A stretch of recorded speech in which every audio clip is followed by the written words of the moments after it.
Ahmedabad crime બ્રાન્ચના police ઇન્સ્પેક્ટરના ખિસ્સામાં રહેલી રિવોલ્વર ખેંચીને આરોપી દ્વારા જે ઘટનાને અંજામ આપવાનું કૃત્ય કરવામાં આવ્યું, પરંતુ પોલીસ ઇન્સ્પેક્ટર એસજી જાડેજાની સક્રિયતા હિંમતને સલામ આપવી છે કે તેમણે હિંમતભેર આરોપીઓએ જે ઘટનાને અંજામ આપ્યું તે પહેલાં જ કંટ્રોલ મેળવી લીધો, પરંતુ આ ઘટનામાં આરોપીને પગના ભાગે ગોળી વાગતા ઈજાઓ પહોંચી છે। શું આખો ઘટનાક્રમ છે, વિગતે વાત કરીએ।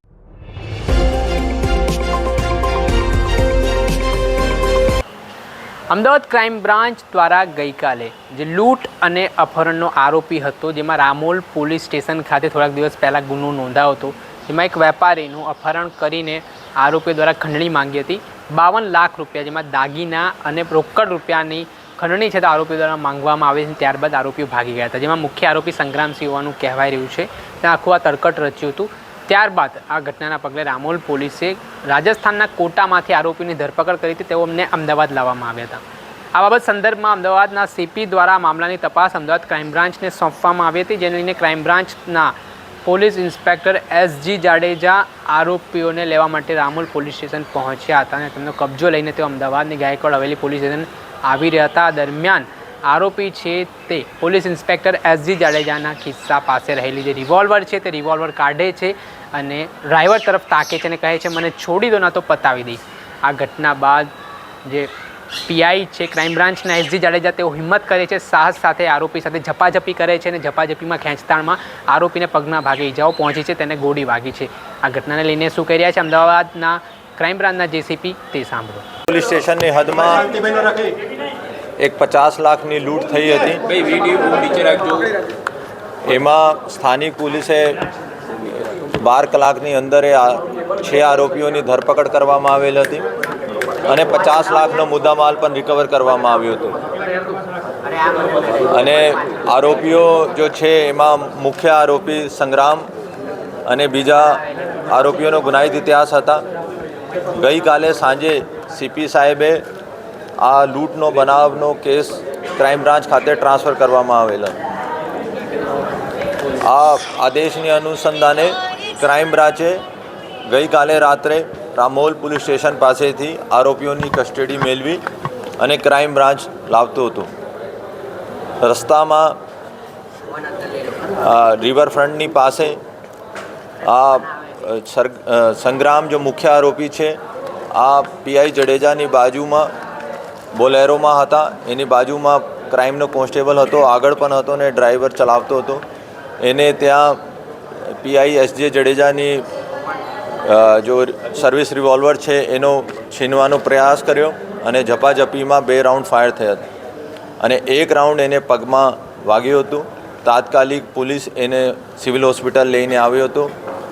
અત્યારે કાલે રાતથી એનો સારવાર થઈ ગયું છે, એના પગમાં ફ્રેક્ચર છે અને ટૂંક સમયમાં ડૉક્ટર એનું ડિસ્ચાર્જ કરવામાં આવશે। અને એનો પ્રયત્ન હતો કે વેપન લઈને પોલીસને અસોલ્ટ કરીને ભાગવાનો, અને પોલીસ ક્યોંકિ સમયસર અને એલર્ટ હતી, એને કોઈને જાનહાનિ થઈ નથી। ફક્ત પીઆઈ એસજે જડેજાનો થોડી ઇન્જરી થઈ છે અને બાજુમાં જો પીઆઈ કોન્સ્ટેબલ હતો એનો પણ ઇન્જરી થઈ છે અને બંનેની કાલે રાત્રે સારવાર થઈ ગઈ છે। સર, અલગથી કોઈ ગુનો દાખલ કર્યો છે કે કેમ સંગ્રામની વિરુદ્ધમાં? કારણ કે તેણે પોલીસ કસ્ટડીમાંથી ભાગવાનો પ્રયાસ કર્યો છે। એને વેપન લઈને ફાયરિંગ કરવાનો પ્રયાસ કર્યો તો 307 જો આઈપીસી મુજબ અને બીએનએસમાં 308 મુજબ એફઆઈઆર દાખલ ક્રાઇમ બ્રાન્ચમાં કરવામાં આવેલ છે।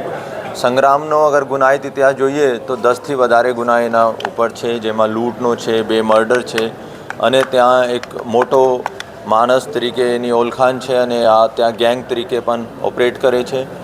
અને આ વર્ષે માર્ચમાં જો વસ્ત્રાલ ખાતે બનાવ બન્યો હતો, એમાં જો પંકજ ભાવસર અને આ જો ગેંગ હતા એને સામેવાળા ગેંગમાં આ મુખ્ય જો આરોપી હતા આ સંગ્રામ છે। અને છેલ્લા કેટલા દિવસોથી આ પોલીસ એનો શોધખોળ કરતી હતી અને 2 દિવસ પહેલાં એને બહુ વ્યવસ્થિત રીતે લૂંટ કરી હતી અને એનો જોઈએ તો આ મિલિટરીની ટ્રેનિંગ પણ લીધી હતી આ ત્યાં। પછી એના ભાઈ પણ અત્યારે મિલિટરીમાં છે, એનો વેપન ચાલવાનું એનું બધું આવે છે અને એનો ખબર હતી કે કેવી રીતે વેપનનો અનલોક કરી અને કેવી રીતે ફાયર કરવાનું. સર આ જ્યારે બનાવ બન્યો તે સમયે સંગ્રામ ગાડીમાં એકલો જ હતો કે એની સાથે અન્ય કોઈ આરોપીઓ હતા કે કેમ અન્ય કોઈ આરોપીઓએ તેને સપોર્ટ કર્યો હતો કે કેમ? કુલ 6 આરોપી હતા. રામોલ લૂંટમાં 6 ને 6ની પોલીસ ક્રાઇમ બ્રાન્ચે કસ્ટડી મેળવી હતી. એમાં 2 આરોપીઓનો ગુનાહિત ઇતિહાસ હતો અને અમે આશંકા હતી કે આ વધારે માથાભારે છે. તો 2 જણા જો માથાભારે હતા એનો અલગ અલગ બોલેરોમાં લાવતા હતા અને જો 4 હતા SMLમાં પાછળ. ભાગવાનો ક્યાં તો કંઈ કહે છે ખરા તપાસમાં કોની મદદથી ક્યાં જવાનો હતો શું કરવાનો હતો પછી એ શું તપાસ કરીશું આપણે? આ મૂળ યુપી બાજુનો છે. એનો આ પ્લાન હતો કે અહીંથી ભાગીને ગમે તે રીતે ત્યાંથી અહીંથી ફરાર થઈને યુપી અને આ બાજુ ભાગવાનું. ગુજરાતી મૂકી દો.